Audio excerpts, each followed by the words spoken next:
everyone, nandito po tayo ngayon sa onion farm ni Albert de la Cruz, ang barangay Besa po nga po, Nueva Ecija. Bali, ito po yung pinakyaw na kanyang sibuyas, ang variety po ng kanyang tanim, Acera. Ayan po, papakita natin.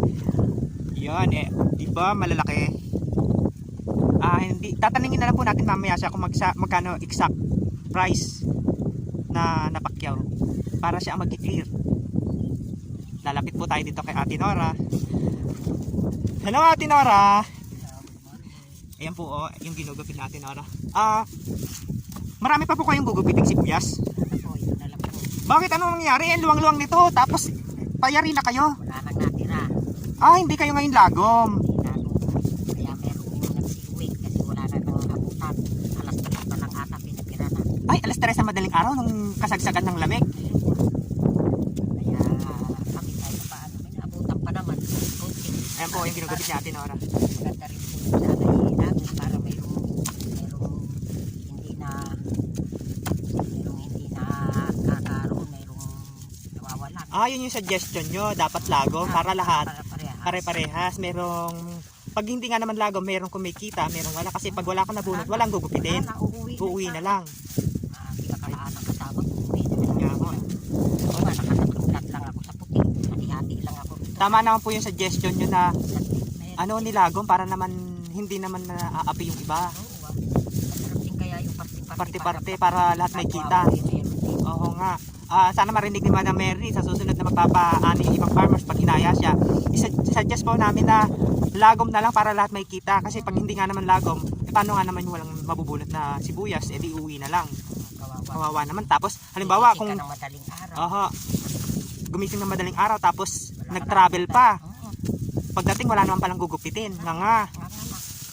Ako, tatlo lang ito. Tatlo lang. Buti Ate Nora may naiwan pang tatlo. Binigay naman nung asawa ni Ate Ning. Pinagparty naman ako rito.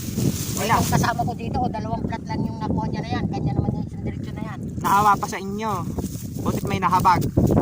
Wala pang nahawa sa akin.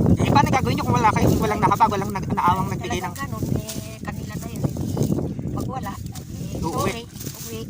Na inabunot naman ako doon sa puti.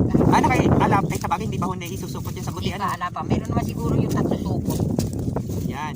Napakaswerte po na may-ari kasi napakyaw ng mahal. Ito. Oo, Ang kabayaran ito. yun nga ang sabi, million daw. Napakaswerte, big time. Kaya lang ang lumigay. Tatanungin po natin mamaya kung magkano talaga. I-confirm natin.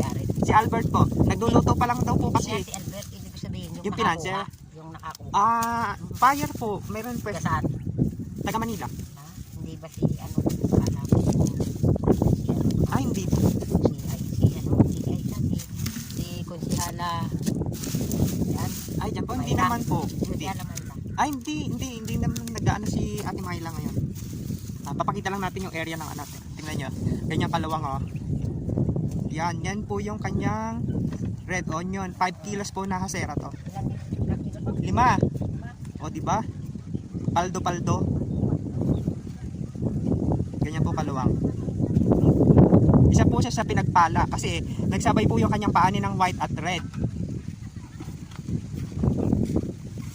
Tingnan nyo ang lalaki ang ganda ng size. Opo, doon sa pinakasabi nila atay.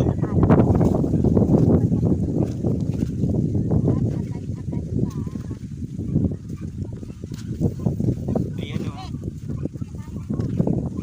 ito yung nagupit ni Ate Nora. Ayan, maraming salamat po.